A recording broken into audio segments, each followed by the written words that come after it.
Eu vou conversar agora com Luiz Antônio de Brito. Ele é especialista em mercado de commodities lá da Cerrado Corretora. Luiz Antônio, bom dia. Bom dia, Antônio. Bom dia a todos. Tá tudo bem, Luiz? Tudo bem. Tá tudo certo, né? Tá mais ou menos, é mais uma semana tumultuada no Brasil. Mais uma, né? Mas na política, na economia, então, quase dizer, toda semana uma coisa nova. Tá tendo uma coisa nova. E teve mais uma coisa nova também, que deu assim um buchicho em relação à carne bovina. Diz que o Chico Graziano, lá da FAO, né? Isso. O brasileiro que já está há 20 anos lá na FAO, ele negou a posição que ele é contrário, a FAO é contrária à carne bovina, né? Parece que não é bem isso que foi falado, né? Exato. Teve uma cobrança do ministro Blário Maggi, que esteve em Roma, na última reunião da FAO, onde ele falou que o Brasil não aceitaria uma imposição da FAO em relação à restrição ao consumo de carne bovina, né? E conforme o Graziano foi procurado para responder essas questões, ele falou que desconhecia a origem desses fatos, né? Que não havia nenhum movimento por parte da FAO para desestimular o consumo de carne bovina e sim estimular o consumo de peixe, né? Que a FAO tem um projeto para estimular as proteínas vegetais e o consumo de peixe, e não contrário ao consumo de carne bovina. O que ele alegou foi que, em relação a isso, o mundo está um pouquinho mais desacelerado em relação à própria economia chinesa, né? Porque estão consumindo um pouco menos de carne, a questão da mudança de hábitos alimentares, que a dieta do ser humano está mudando, e a própria questão, né, Antônio, da distribuição de renda, a questão de receita de vários países consumidores, inclusive o Brasil também, né? E aí veio a Índia, né? A Índia, mais uma vez, agora está no mercado aí, né? A Índia é uma notícia boa. Para nós é boa. Que vem sobrepor aquela notícia mais da delação da JBS também, né? Que a Índia agora vai proibir totalmente as exportações não só de búfalos, também de boi, né? E a Índia é um mercado interessante, porque nós temos lá 190 milhões de cabeças de bovinos e 180, 170 milhões de búfalos, né?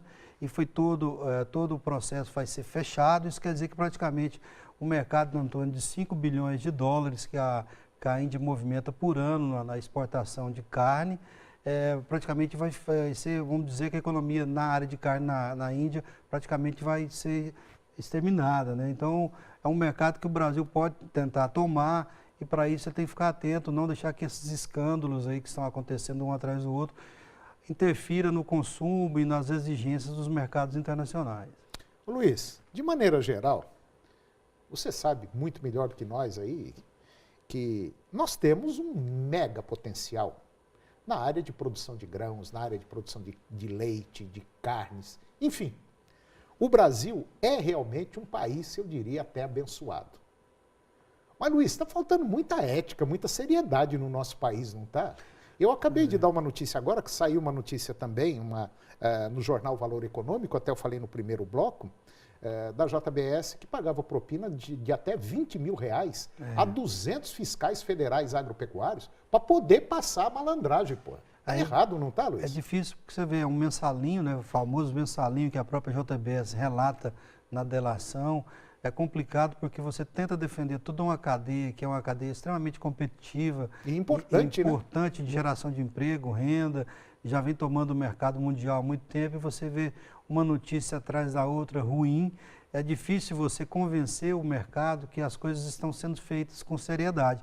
Por quê? O mercado vê isso, vê o que está acontecendo na política, vê o que está passando na economia e acaba desacreditando nas ações das pessoas que deveriam interferir no mercado.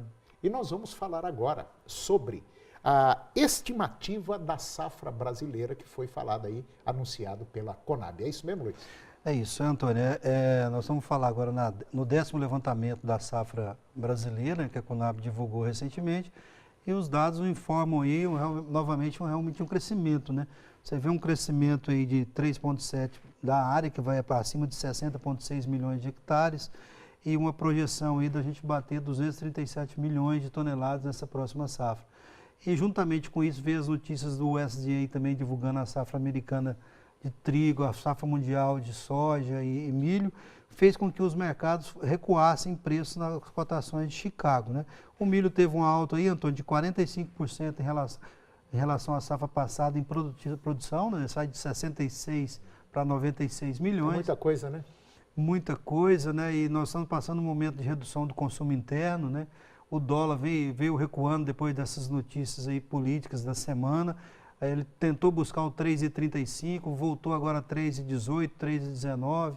Então o dólar também vai competir para a exportação nossa ser um pouco mais fraca.